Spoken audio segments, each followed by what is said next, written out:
Anak ng liwanag, ikaw ay tinawag sa isang dakilang kapalaran, at ang iyong paglalakbay ay malapit ng mabago. Sa mga pinakamahihimbing na sandali, kung saan ang mga alingaungaw ng mundo ay humuhupa, ang iyong kaluluwa ay matatabuan sa isang malalim na espasyo ng pagkatuto. Hindi sa pamamagitan ng mga salita ng mundo mo maunawaan ang tunay na kahulugan ng iyong misyon, kundi sa tahimik at makapangyarihang wika ng puso. Ang bawat tibok ng iyong dibdib ay bumubulong ng mga katotohanan na hindi kayang makita ng mata at hindi kayang marinig ng tenga. Tumingin ka sa loob ng iyong sarili, kung saan ang misteryo ng banal ay nakatago, naghihintay na mapahayag. Ang kagandahan ng buhay ay hindi lamang matatagpuan sa mga salita o aksyon, kundi sa katahimikan sa pagitan ng mga ito. At sa katahimikang ito magaganap ang kasal ng iyong diwa at ng banal na layunin. Ang tunay na pag-iisa ay hindi sa ibang kaluluwa, kundi sa espiritu mismo na nananahan sa iyong katawan. Ang tunay na pag-iisa ay nagsisimula mula sa kapayapaan sa loob, na higit na umaabot sa pagkaunawa ng tao, at nagkakaroon ng pagkakasunduan sa mga banal na plano. Ang darating ay magiging isang pagising. Huwag matakot sa mga pagsubok na dumarating, dahil sila ang mga sugo ng pagbabago. Ang iyong puso ang bukirin kung saan ang mga binhinang hinaharap ay itinatanim. Bawat desisyon na iyong gagawin ay may ugat na mas malalim kaysa iyong inaasahan. Ang katahimikan na iyong hinahanap ay hindi isang kawalan, kundi isang masaganang espasyo kung saan ang karunungan ay malayang tutubo, malayo sa ingay ng mga abala ng mundong ibabaw. May isang wika na tanging ang puso lamang ang makakaintindi, at sa pamamagitan nito, makikipag-usap ang Diyos sa iyo. Huwag magpalinlang sa mga presyon na magmadali o magsalita agad. Kadalasan, ang pinakamatinding karunungan ay nasa paghihintay, sa pakikinig sa mga bagay na nasa pagitan ng mga salita. Ang kapayapaan na iyong hinahanap ay nasa loob mo, hindi sa mga panlabas na kalagayan. Ang tunay na pakikipag-isa sa Diyos ay hindi nangangailangan ng pagmamadali, kundi ng isang pusong handang matutunan sa katahimikan ng ganap na tiwala. Habang nagpapatuloy, at tandaan mo na ang iyong mga pinakamalalaking tagumpay ay hindi yaong makikita, ipagdiriwang ng mundo, kundi yaong nangyayari sa pinakamalalim na bahagi ng iyong sarili. Sa katahimikan ng puso, ang katotohanan ay ipapakita sa mga paraang higit sa mga inaasahan. Ang katahimikan na iyong hinahanap ay hindi isang kawalan ng aksyon, kundi isang paghahanda para sa isang bagay na hindi matutumbasan. Ikaw ay hinuhubog, tinipino tulad ng ginto, para sa isang bagay na higit pa sa kayang makita ng iyong mata. Ikaw ay isang babaeng tinawag sa kadakilaan, ngunit ang kadakilaang naghihintay sa iyo, iba sa kadakilaang kilala ng mundo. Huwag maghanap ng mga pansamantalang kaluwalhasyan o papuri.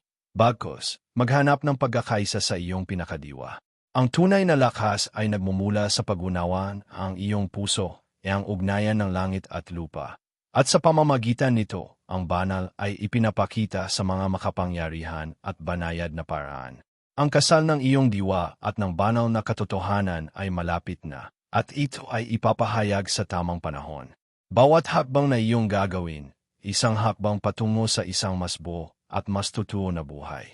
Kahit na ang daan ay magmukhang hindi tiyak, may isang lakas sa loob na magagabay sa iyo. Isang ilaw na magpapaliwanag sa mga anino ng pagdududa. Ang mga bagay na hindi kayang makita ng mata, alam na ng iyong puso. Matutunan mong pakinggan ang tahimik na tinig na tumatawag sa iyo, patungo sa kapayapaan, sapagkat dito mo matutuklasan ang tunay na direksyon. Ang tunay na komunikasyon ay hindi lamang nangyayari sa mga salita, kundi sa tahimik na pagpapalitan sa pagitan ng mga puso. Ang iyong puso, anak ng Diyos, inihahanda para sa isang mas dakilang bagay kaysa iyong inaasahan.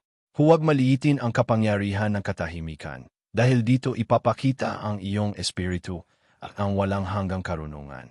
Sa bawat sandali ng katahimikan, ikaw ay lalapit sa iyong tunay na kalikasan.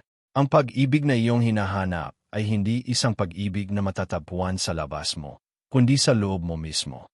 Ito ay nasa bawat hinga, sa bawat tibok ng iyong puso, na naghihintay na matuklasan. Kapag natutunan mong pakinggan ang wika ng iyong sariling puso, madarama mo na ang lahat ng iyong hinahanap ay naroroon na. Ang ipapakita ay hindi isang tagumpay, kundi isang pag-aalay sa kung ano ang banal sa iyong buhay. Sa mga sandali ng pagninilay, mararamdaman mo ang banayad na presensya ng isang lakas na laging kasama mo, na hindi ka iiwan. Kahit na sa mga sandali ng pagdududa, ang lakas na ito ay nananatiling tahimik, naghihintay na makilala. Ito ang proseso ng paglilinis at paglago, kung saan ang bawat pagkakamali at bawat tagumpay ay bahagi ng isang sayaw ng kalangitan. Huwag matakot sa mga pagsubok, dahil sila ang magyuhubog sa iyo. Kapag natutunan mong makipag-usap sa iyong sarili, ang wika ng puso ay magiging malinaw at matibay. Ang mga bagay na dati ay magulo o malayo, ngayon ay ipapakita ng malinaw. Ang mga sagot na iyong hinahanap ay hindi nasa labas mo, kundi sa loob ng iyong sarili. Ang kasal na malapit ng maganap ay sa iyong espiritu, sa banal na katotohanan na nananahan sa iyo. Ikaw ay isang ilaw, isang ningning na tinawag upang magningning sa gitna ng dilim. Ngunit upang maipakita ang liwanag na ito sa buong kaluwalhatian nito, kinakailangan ang isang proseso ng katahimikan at pagkatuto sa loob. Ang bawat hakbang na iyong gagawin at tungo sa panloob na kapayapaan, isang hakbang na mas malapit sa iyong tunay na kalikasan. Maaring subukin ka ng mundo, ngunit ang sagot ay nasa iyong puso. Ang pag-ibig na ipapakita sa iyo ay hindi isang pag-ibig na matatagpuan sa iba, kundi isang malalim na pagkakaisa sa banal. Ang kasal na ito ay hindi sa ibang tao, kundi sa lakas na nananahan sa iyo, na gumagabay, sumusuporta, at nagbabago sa iyo. Kapag tuluyan mong inyalay ang iyong sarili sa tahimik na pag-ibig na ito, matutuklasan mong ito ay mas malakas at mas matagal kaysa sa anumang pag-ibig na makikita sa mundong ibabaw. Ang oras ay malapit na, minamahal na anak, at kasama nito ang paghayag ng isang katotohanan na higit pa sa lahat ng maaari mong imaginin. Ang sandaling ito ang maghahanda sa iyo para sa darating. Huwag matakot sa katahimikan, dahil ito ang pintuan kung saan ang banal ay nagpapakita. Kapag naunawaan mo ang tahimik na wika ng iyong puso, malalaman mo kung ano ang gagawin at kung paano kikilos. Ngayon na ang panahon ng paghahanda. Ang bawat sandali ng pagmumuni, bawat sandali ng katahimikan, isang hakbang patungo sa malaking pagbabago. Wala ng pagmamadali, dahil ang darating ay walang hanggan. Ito ang iyong panahon upang magkaalin sa katotohanan na nakatago sa pinakamalalim na bahagi ng iyong sarili. Kapag dumating ang tamang panahon, hindi mo na kailangang magsalita, dahil ang katotohanan ipapahayag sa katahimikan ng iyong puso. Sa bawat tibok ng iyong puso, isang misteryo ang nahahayag. Wala nang kailangang hanapin pa sa labas mo. Ang lahat ng iyong kailangan at ang lahat ng iyong pagiging ay nasa loob mo na.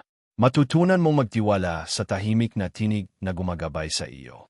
Hindi ito nagkakamali, at sa hindi inaasahan, makikita mo na ang kasal sa iyong kapalaran ay ganap na. May mga sandali sa iyong buhay na pakiramdam mo ay nawala ka. Ang lahat ng iyong pinagdadaanan ay hindi nagkakaroon ng saysay.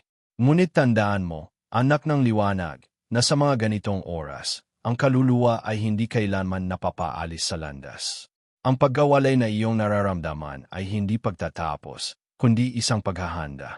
Ang bawat hakbang na iyong ginagawa, isang paglapit sa iyong pinagmulan. At sa bawat pagkatalo ay may isang tagumpay na nakatago sa ilalim ng ibabaw ng iyong mga karanasan. Ang iyong kwento ay hindi pa natatapos. Ito ay patuloy na isinulat sa isang wika na tanging ang iyong puso lamang ang makakaunawa. Marami sa atin ang tumitingin sa hinaharap at nagtataka kung ano ang darating. Ngunit, anak, tandaan mo, ang hinaharap ay hindi ipinanganak mula sa mga plano ng tao, kundi mula sa mga pangarap na tinatanim sa ating puso ng Diyos. Ang iyong mga pangarap ay hindi basta pangarap. Sila ay mga paalala ng mga bagay na matagal nang itinakda para sa iyo, mga plano na walang sinuman ang makakapagbabago. Ang iyong landas ay hinubog ng mga bituin, at ang iyong buhay ay isang paglalakbay, patungo sa higit pang dakilang layunin. Unti-unti mong matutuklasan habang ikaw ay patuloy na sumusunod sa tahimik na wika ng iyong puso. Hindi mo kailangang maging perpekto upang matutunan ang mga lihim ng puso.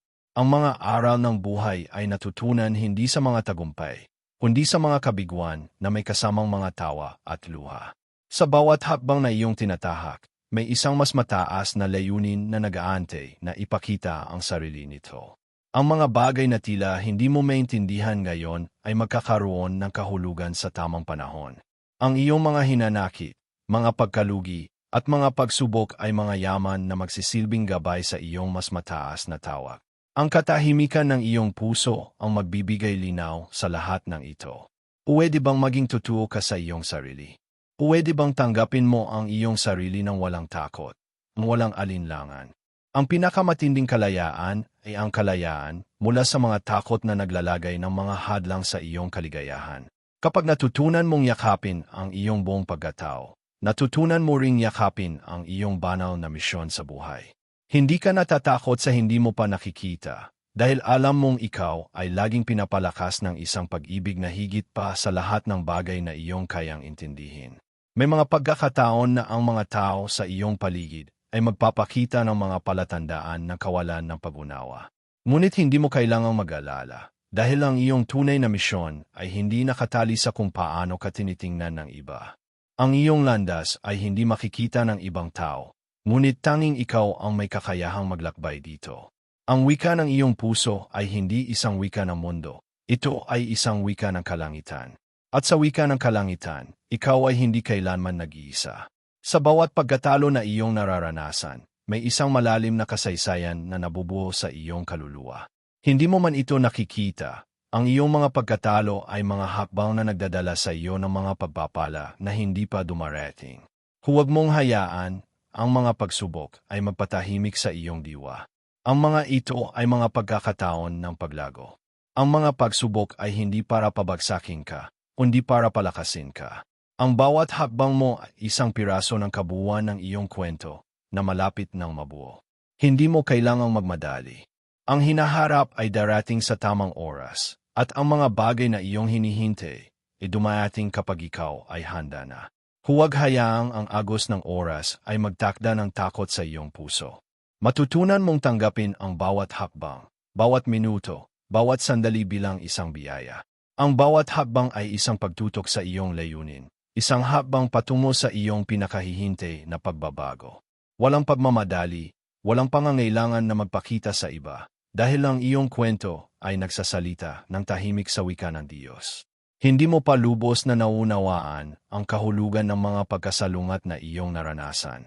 Saan ka man dumaan, saan ka man magpunta, ang lahat ng iyon ay may layunin. Ang bawat bahagi ng iyong buhay ay may dahilan.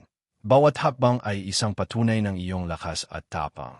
Ang iyong kwento ay hindi tulad ng ibang kwento, at ang iyong kakayahang magtagumpay ay hindi matutumbasan ng sinuman.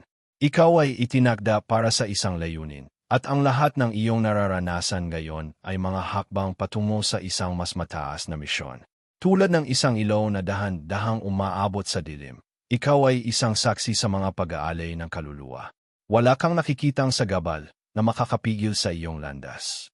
Ang iyong mga pagsubok ay hindi mga pader kundi mga pintuan na magdadala sa iyo sa mas mataas na antas ng iyong sarili. Minsan, ang mga pintuan ng pagbabago ay may kaakibat na takot. Ngunit tandaan mo na ang takot ay hindi ang kalaban. Ang takot ay isang guro. Isang gabay na magdadala sa iyo sa mas mataas na pag-unawa. Kung may pagkakataon na magdududa ka, magpahinga sandali at huminga ng malalim. Sa katahimikan, mararamdaman mong ikaw ay laging tinatawagan ng isang mas mataas na puwersa. Hindi ka nawawala, hindi ka malilimutan. Ang lahat ng iyong ginagawa ay may layunin. At sa bawat hakbang na iyong tinatahak, ang kasal sa iyong tunay na layunin ay unti-unting nagiging mas malapit. Ang hindi mo pa nakikita ngayon ay matutuklasan mo sa mga susunod na araw. Pagtanto mo, anak, na ang iyong layunin ay hindi nakatago sa malalayong lugar. Ito ay nasa loob ng iyong puso, sa bawat pagtibok, sa bawat sigaw ng iyong kaluluwa. Hindi mo kailangang maghanap ng malayo, dahil ang sagot ay naroroon lamang sa bawat hinga na iyong ginagawa. Kapag natutunan mong yakapin ang iyong layunin, ang mundo ay magsisimulang magbukas sa iyo sa mga paraan na hindi mo pa naisip. Huwag matakot mag-isa. Sa katahimikan, matutuklasan mo ang lakas na matagal nang natutunan ng iyong kaluluwa. Hindi mo kailangan ng ibang tao upang matutunan ang wika ng puso. Ikaw ay may kakayahang matutunan ito ng mag-isa. Ang tunay na kapangyarihan ay hindi sa lakas ng katawan, kundi sa lakas ng diwa. At sa iyong diwa, naroroon ang kabuuan ng iyong kapalaran. Ang mga pagbabago na darating sa iyo ay magdadala ng mga pagkakataon na hindi mo pa naiisip. Ang mga tao at pagkakataon na darating ay may kahulugan sa iyong misyon. Ang bawat hakbang mo ay magbubukas ng pinto sa bagong daan. Hindi mo alam kung saan ka dadalhin, ngunit alam mo na ito ay patungo sa mas mataas na layunin. Sa pagdaan ng panahon, makikita mong lahat ng bagay ay nagsanib upang magdala sa iyo sa lugar na itinakda para sa iyo. Kahit na sa mga oras ng pagdududa, hindi mo dapat kalimutan na ikaw ay may dalang misyon. Sa bawat takiramdam ng pagkawala, may isang bagong daan na bumangon. Ang iyong kaluluwa ay patuloy na gumagalaw patungo sa mas mataas na layunin, at hindi ka dapat mawalan ng pag-asa. Ang lahat ng ito ay bahagi ng mas malaking larawan, isang larawan na tanging ikaw lamang ang makakakita kapag dumating na ang oras. Sa bawat hakbang na iyong tatahakin, ang mga tanong na sa unay hindi mo kayang sagutin ay magiging malinaw. Huwag magtaka kung minsan ay tila ang iyong mga hakbang ay paatras. Ang proseso ng pag-unawa ay hindi laging diretso, kundi isang sayaw ng liwanag at dilim. Sa bawat hakbang pabalik, may mga aral na naipapasa sa iyong kaluluwa na magiging pundasyon ng mas matibay na pananaw. Ang mga daan na tila mahirap ay nagdadala ng mga yaman na hindi mo kayang matutunan sa mga madaling landas. Walang aksidente sa buhay mo. Lahat ng nangyayari ay may dahilan. At kapag dumaan ka sa mga oras ng kaguluhan, tandaan mong ang bawat pagsubok isang pagkakataon ng paglago. Ang buhay ay parang isang hardin na tinataniman ng mga pagsubok na may layunin, ang magtulungan at magpalago ng iyong espiritu. Hindi mo alam kung anong mga bulaklak ang tutubo mula sa mga buto ng sakit at pagkatalo. Ngunit isang araw, habang pinagmamasdan mo ang iyong hardin, mapapansin mo ang mga bulaklak ng lakas at tapang na hindi mo akalaing magbubukas mula sa iyong mga paghihira. Ang mga sakit ng nakaraan ay magiging mga alon na magdadala sa iyo, patungo sa mas matayog na dalampasigan. Huwag mo ring isantabi ang halaga ng bawat sandali ng kapayapaan sa iyong buhay. Kahit sa gitna ng kaguluhan, may mga sandali ng katahimikan na naghihintay. Ang tunay na kapayapaan ay hindi palaging makikita sa mga tahimik na lugar. Minsan, ito ay matatagpuan sa gitna ng pinakamabagsik na unos. Ang iyong kakayahang makahanap ng kapayapaan sa kabila ng lahat ng ito, isang pagpapakita ng iyong kahandaan sa mas mataas na layunin. Ang kalmado ng iyong puso ay magsisilbing ilaw na magtuturo sa iyo kung saan pupunta sa gitna ng dilim. Sa paglipas ng mga taon, makikita mo na ang lahat ng nangyari sa iyong buhay ay may layunin, kahit ang mga pinakamasalimuot na sandali. Hindi mo alam kung ano ang magiging epekto ng bawat desisyon. Ngunit sa kalaunan, lahat ng iyong mga hakbang ay magdadala sa iyo sa isang lugar ng pag-unawa na hindi mo akalaing maabot. Ang buhay na puno ng lihim ay nagsisilbing pagninilay na maghahayag ng mas mataas na karunungan sa mga tamang sandali. Hindi mo kailangan pang magmadali, anak ng liwanag, sapagkat ang bawat hakbang mo ay may kaakibat na kabanalan. Bilang isang nilalang ng liwanag, nakatadhana ka upang magbigay ng ilaw sa mga madilim na sulok ng mundo.